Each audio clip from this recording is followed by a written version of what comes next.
Thank you for making Saints Central your black and gold home for the New Orleans Saints.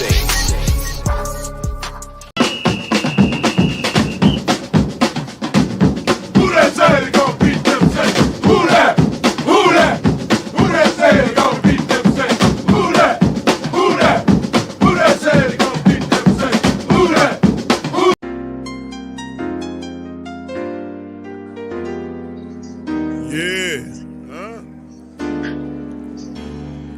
Boogie like Benson, I'm a who that. I'm a who that. Long as I'm living, I'm a who that.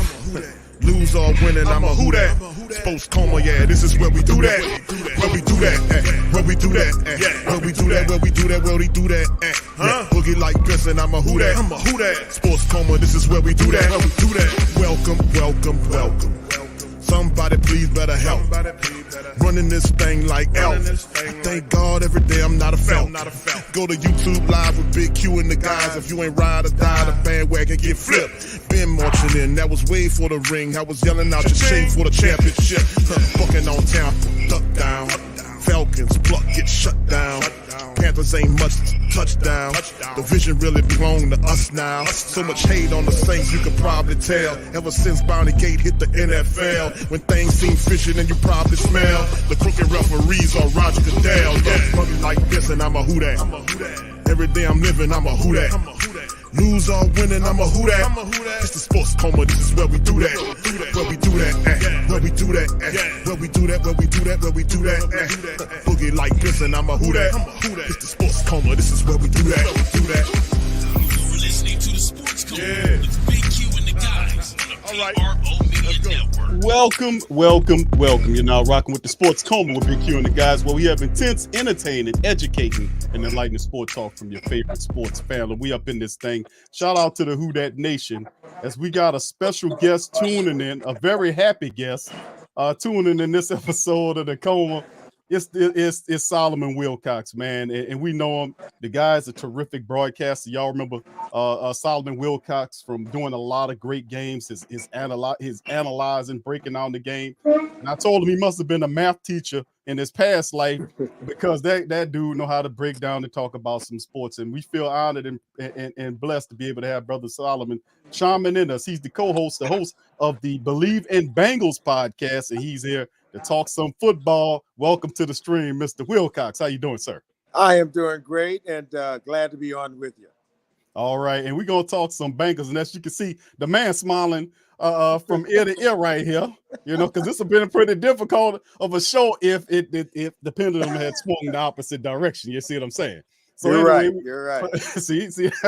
So anyway, family, we got him in here. We're going to talk about the final, as the stream is called, the final look at the Saints Bengals broadcast. We did a couple of streams there. We had some reaction. A lot of people were kind of animated. The Saints had the game in hand, gave it up. So let me hear your take on it, Solomon. You were really dropping some gems, dropping some nuggets about the Bengals and about your thought, with the Saints. But what was your perspective on the game to win the Bengals got?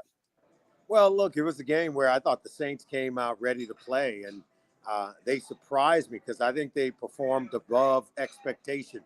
If you go into a game and you're without your top three receivers, and Chris Olave and Jarvis Landry and Mike Thomas, you would think that it's going to be a rough day. But, hey, look, the Saints came out during one point in the game. They had scored on 5 consecutive possessions. They got on top early.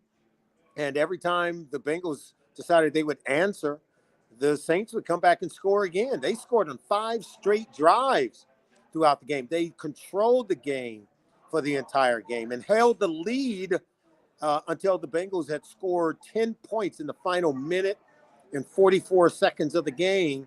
And obviously, you guys gave us some homegrown talent in Jamar Chase. And it kind of came back to haunt you because he lifted the Bengals from defeat and brought home that victory. He and Joe Burrow, man. It was a great homecoming for those guys, and they kind of called their shot because Burrow came back wearing that Jamar Chase jersey. Yes. And I think he was telling people, I'm going to win the game, and here's who I'm going to win it with. Yep. He did, man. What a game that Jamar Chase put up on the Saints defense, man, especially just blazing our secondary, especially the 60-yard touchdown at the Yeah. back end of the game. But that's and we talked about, you had just Jamal, he was the one that stuck out, but you had T. Higgins that performed. He was kind of blessing the Debo, his length and how he was putting his body in between the ball and keeping the cornerback away from him. Yep. You had Boyd was running around there. He did his thing. And even to a degree, you had Joe Mixon, who was averaging over 5 yards per carry. And the Bengals only had 14 carries in game. They could have ran it a lot more, but what's weird, they talk to me about this, Brother Solomon. They were operating, I call it the infinite shotgun. That's what I call it, the infinite shotgun, because they were out the shotgun for the entire game, except for, I think, the sneak that Joey Burrow had for the first down. Talk to me about that crazy shotgun mindset that Coach Zach got running up there. Yeah, and Joe Burrow loves operating out of the shotgun. We in Cincinnati been trying to get him to get under center a little bit more because we felt like if we could run the ball a little bit better, use some RPOs, that it would help protect Joe better, because we know the offensive line's been struggling in protections. That we protect Joe Burrow. So we've been wanting to get him under center, but he wants to stay in that shotgun. He's doing a really good job operating it. There is no blind side for the quarterback when you're in shotgun. You can see to the left, equally to the right. You can see everything coming at you. And that's really what he was able to implement on that 19-yard touchdown run where he sort of stepped through the trash a little bit. The pressure was there. The pass rush was there. But he climbed the pocket perfectly. And once he leaked through, they caught the Saints in man coverage, where all the defenders were in man coverage, had their backs turned to the quarterback. And Joe Burrow was able to just waltz and do the gritty for 19 yards all the way into the end zone. Now, I thought he caught him by surprise on that. Oh, he caught me by surprise because the way it went, that was like, man, are you getting? And I know Joe's not Kyler Murray or nobody, but he can move. Right. He can move on you now. And he showed the Saints he scrambled for 19 to pick it up. Also, he showed some mobility in the pocket when he scrambled around in there and avoided being sacked by the Saints defenders as they was falling around at his feet, and he was able to keep his eyes upfield and make a completion for a first down. So Joe Burrow, man, he was getting real comfortable. The Saints only really got to him, let's say, 3 times, 3 sacks in the game, but not enough pressure there, Brother Solomon, to even much make it worth his while. I mean, he was already in the rhythm, and he looked pretty good. 3 touchdowns, 300 yards, and the scramble that he did. Joey Burrow was the man in the contest. So talk to me about, because this is the thing, and I know when we peer to the Saints side of things, talk to me about what you're saying about the Saints. Now, in past histories, you know how prolific our offense was and how the defense was looked at as a top 5, top 10 unit. What is your perspective on what you see what's going on with the Saints offense and defense, the dysfunction? Well, offensively, they were a little shorthanded without those receivers, but I thought they utilized the backup players, I think, tremendously to be able to use the speed of unknown players and using Taysom Hill, I think, effectively. They ran the ball. Remember, the Saints had over 200 yards rushing against the Bengals. Right. The Bengals hadn't given up any yards rushing in any of the previous 5 games this season. They came in as one of the top-ranked run defenses in the NFL. And the Saints were able to make some money. I think they attacked some in an area where the Bengals defense was surprised, caught off guard. And really, I thought the offense performed very well given the fact that they were missing some of their star players. So I don't think we can take anything from the offense. I think in the end, and as you well know, in those last 2 drives where the Bengals held them scoreless, the protection broke down. Trey Hendrickson, former New Orleans Saints, started to make some money. He was able to get to the quarterback, provide some pressure, and then obviously without being able to win in those one-on-one coverages and get open, I think that's where it really showed that if you had a Jarvis Landry, if you had a Chris Olave or Mike Thomas, maybe you fare a little bit better on those last 2 drives. But look, I thought the backups took them on offense as far as they could. Defensively, after a while, pass rushers tend to wear down, man. And then what happened is when we started to run the ball with Joe Mixon, as you mentioned, they had to come out of the double coverage. Because when you can commit more defenders to the box, but then you still can't stop the run, what happened is as you started to commit more defenders to Joe Mixon, you had to go single coverage on Jamar Chase. That's right. And he started to eat, man. He was making plays. He had a 15-yard touchdown in the second half, then another 60-yard touchdown in the second half. Right. Once we forced you guys to go man-to-man coverage by committing defenders to the box, that was the recipe for the Cincinnati Bengals and for Joe Burrow to start picking apart that secondary, who's a very good secondary, by the way. And so we had to really be patient. We almost ran out of time in that game, again, scoring 10 points in the final minute, 44 seconds of the game. Yeah, indeed. Yeah, indeed, Brother Solomon. That true adage about football is a 60-minute sport, not 58, not 57, not 56, but 60 minutes all the way to the end. And we simply could not close the deal. With 3 minutes and 40-something odd seconds on the clock, I mean, if we would have gotten 4 yards, we could have pushed it, but shoulda, woulda, coulda. When we lose these games, I kind of look at it and I kind of think about it and I study upon it, Brother Solomon, to see if we can find a key, a jewel, if you will, of something that we missed out on so that we can kind of learn that now and then kind of add that into our recipe going further into the season. Say, okay, we're not going to make that same mistake again. And like you said, go ahead, Brother Solomon, go ahead. No, I think the mistake was not by anyone's fault. It was not having the horses. I thought Andy Dalton played a heck of a game. And I think he might be your quarterback for the future. He might be playing his way to that starting lineup. Now, but think if you had Jarvis Landry. Think if you had Chris Olave. If you had those players, man, it's enough. I think it's enough to win. And I'm sitting here in Cincinnati and can say that. So so think about it, like if I can't imagine the Bengals going into a game and winning, and we don't have Jamar Chase, Tyler Boyd, and T. Higgins. Right. That was the equivalent of what you guys were facing on Sunday without your three. That's true. That's true. So if the Bengals going into a game without those three, man, come on now. So you can't point to something to say, wow, if they were better in this area, or if they no, it was like, look, this is a game of attrition. Our best ability is our availability, right? Our availability on Sunday to be able to make it to the game and put our best foot forward. And if you have your best players in that game, you're probably good enough to win the way that the game unfolded.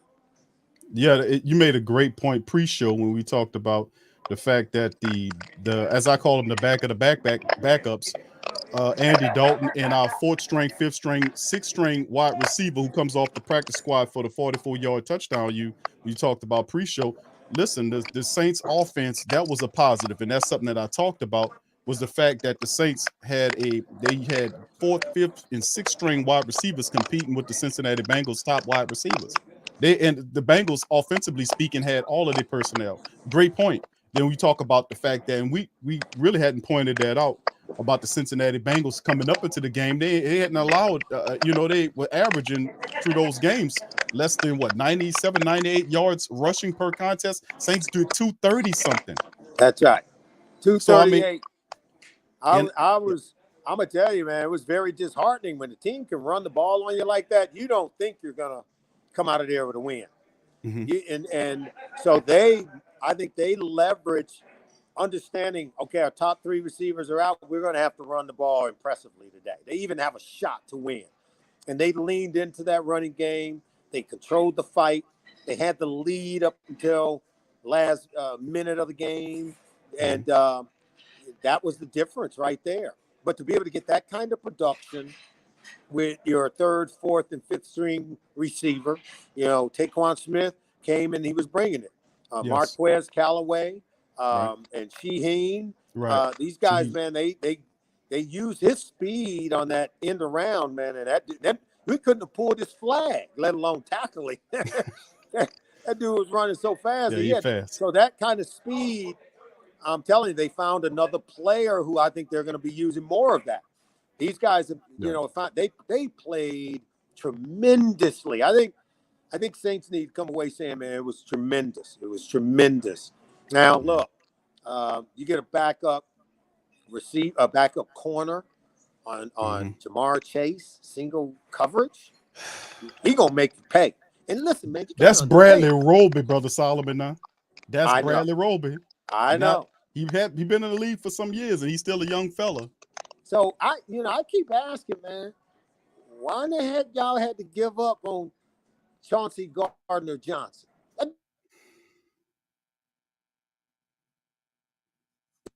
You can't keep them all, but man, that he would have come in handy in a game like this. Indeed. I wanted Chauncey to remain here. The Saints made the call. They liked Alontae Taylor. They felt like what Chauncey was asking for was too much money. I think they were $4 million apart on the deal. And his ferocity and what he brings to the team, we definitely could have used him, because Bradley Roby, my goodness, 3 tackles, and then he gave up the tackle on Jamar Chase, and then Tyron kind of dashed at Jamar's feet. But Jamar is a beast. Jamar is one of the fastest guys out there. He's strong, right? He ran through that guy, through Roby's tackle, and then just ran away from Tyrann Mathieu.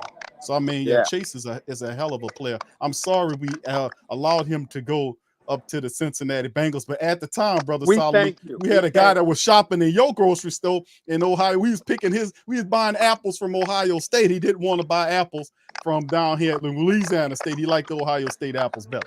Yeah, well, you guys took a few from us. You had Von Bell, and thank you for sending him back. We gave you Michael Thomas, okay? So you guys bequeathed to us Trey Hendrickson, Lyle Collins, Joe Burrow, and Jamar Chase. I think we got the better end of that swap. Yeah, y'all got the victory this time around with Cincinnati. Let's see happen. This Solomon Wilcots, y'all, on the stream, man. Brother Solomon was nice enough to come on in and talk to us about the Bengals. Let's talk about you mentioned Andy Dalton, Brother Solomon. You know, you are very familiar with Andy Dalton. You watched him for many years up there in Cincinnati. This is our first time being exposed. Now, I've watched him from afar. In the game, you said he did a good job. I went back and looked at the tape. To me, he was a little off. Like, he missed on a couple of throws, like checking down. He was throwing down at their feet. He missed on a touchdown pass where he threw at the guy's feet. The ball was too low. He missed one to Rashid Shaheed. Shaheed got ahead of the cornerback, and he threw outside as opposed to inside. Wide open. He was gone. But so talk to me and educate us about Andy Dalton and what you think he means to the Saints now and into the future. Can we rely on Andy Dalton to win us more than a handful of games and be a responsible quarterback to lead us to some victories? So you think about the Dallas Cowboys, what they did with Cooper Rush. 4 straight games, then they finally lost to the Eagles. Andy Dalton's a better player than Cooper Rush. Yeah. More accomplished. He took the Cincinnati Bengals to the playoffs 5 straight years. 5 straight. No other quarterback who's played for this organization have done that. Not Kenny Anderson, not Boomer Esiason, not Carson Palmer. Okay. All right. But he's 1 game shy, I think, of the all-time winningest quarterback for this organization. Now, I put him in the category of a Kirk Cousins. Okay. Okay. So there's this top-tier quarterback tier. That's where Drew Brees was. That's where, Aaron Rodgers and Tom Brady reside. How many other quarterbacks? Patrick Mahomes, we're going to put him there. How many other guys can we say that about? So everybody wants nirvana. This sweet spot at the quarterback position, man, they hard to find, right? And so when you got one, love it, because they hard to be a while before they come back, right? Right. But sometimes you got to live with that second tier guy. And that's where you're at now. So that means you got to have a better team around them. That's why the Cowboys have won without Dak Prescott. The defense is dominating. The run game is cranking. The offensive line is putting in work, getting the runners to the second level to do damage. And that's where you guys got a lot of that, right? And so that's where you're at. Don't look for the quarterback to do all the work. Right. You got to do more work around that guy if he ain't Drew Brees. Okay? That's right. So you got to continue to build a team around him that plays like a team until you can find the savior to come to town like Joe Burrow did when he stepped in here.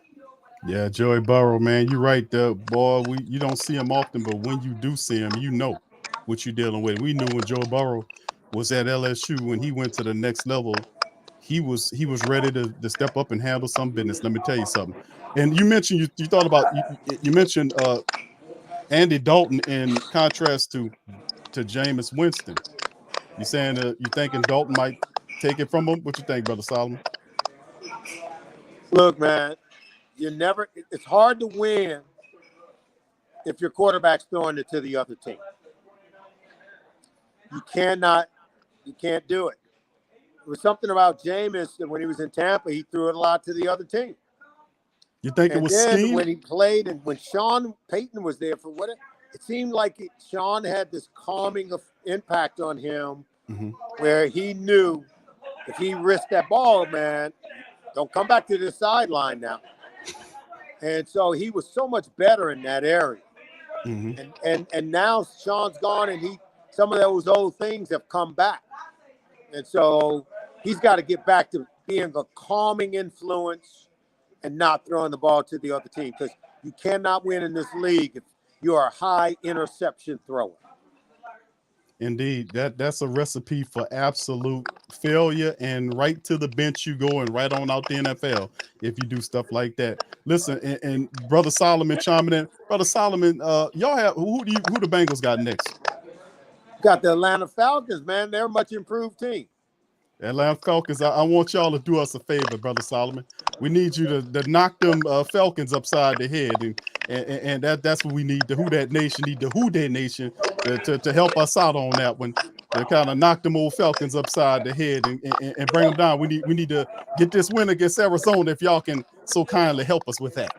Well, you guys have done so much for us, sending us all these great players from the great state of Louisiana.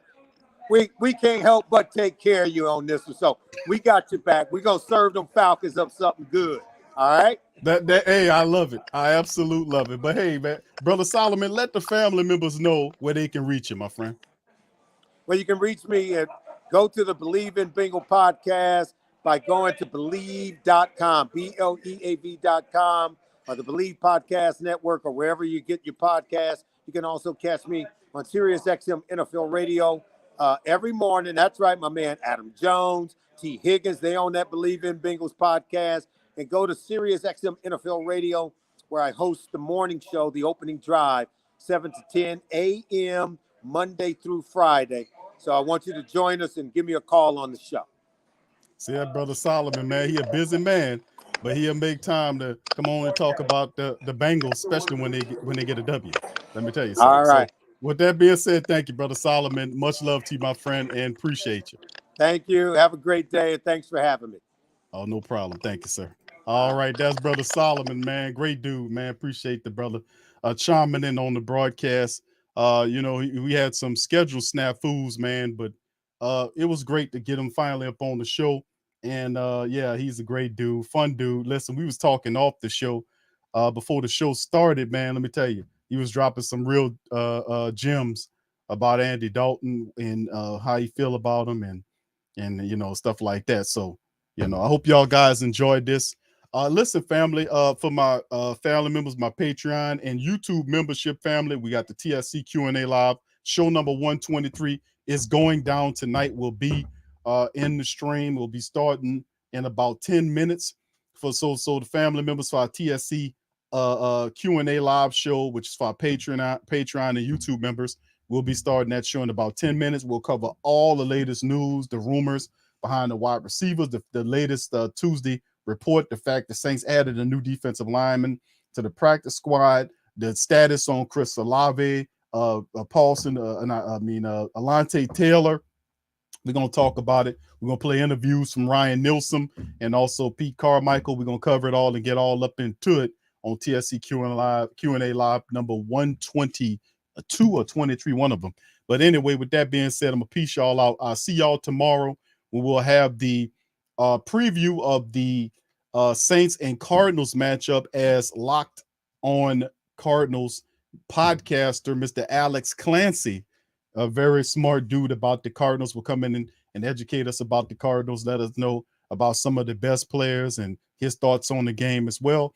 And we'll have all that for you for Wednesday. So once again, thank you guys for joining us on the stream. And we're going to flip it on over to our TSC Q&A live show up in this thing. So I'll see y'all in a little bit. Much love, and who that to you. Yeah. Boogie like Benson, I'm a who that. I'm a who that. Long as I'm living, I'm a who that. Lose or winning, I'm a who that. Sports coma, yeah, this is where we do that. Where we do that, where we do that, where we do that, where we do that, where we do that. Boogie like Benson, I'm a who that. I'm a who that. Sports coma, this is where we do that. Where we do that. Welcome, welcome, welcome. Somebody please better help. Running this thing like Elf. I thank God every day I'm not a felt. Go to YouTube Live with Big Q and the guys. If you ain't ride or die, the bandwagon get flipped. Been marching in, that was way for the ring. I was yelling out your shame for the championship. Bucking on town, duck down. Falcons pluck, get shut down. Panthers ain't much touchdown. The vision really belong to us now. So much hate on the Saints, you could probably tell. Ever since Bounty Gate hit the NFL, when things seem fishy, and you probably smell the crooked referees or Roger Goodell. Boogie like this, and I'm a who that. Every day I'm living, I'm a who that. Lose or winning, I'm a who that. It's the sports coma, this is where we do that. Where we do that, where we do that, where we do that, where we do that, where we do that. Boogie like Benson, I'm a who that. It's the sports coma, this is where we do that. You're listening to the Sports Coma with Big Q and the guys on the PRO Media Network.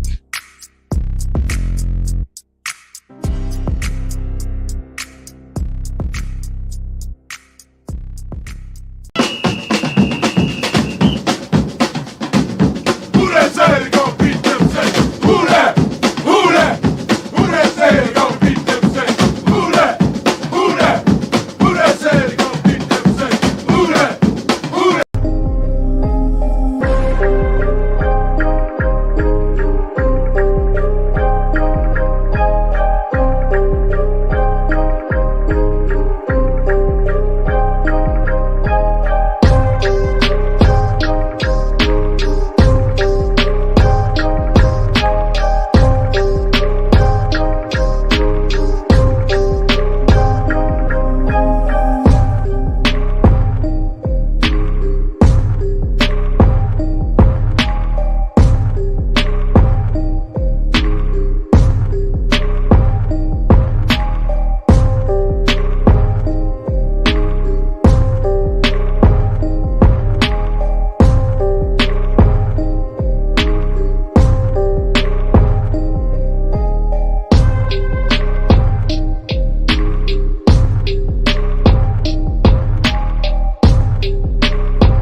WhoThatDaily.com. That's right, the WhoThatDaily.com. Your one-stop shop for everything New Orleans Saints, New Orleans Pelicans, LSU Tigers, even the top flight boxing news. So if you're a Who That and you're looking for a place to stay up on your team, WhoThatDaily.com is your site. The WhoThatDaily.com for the sport Who That in all of us.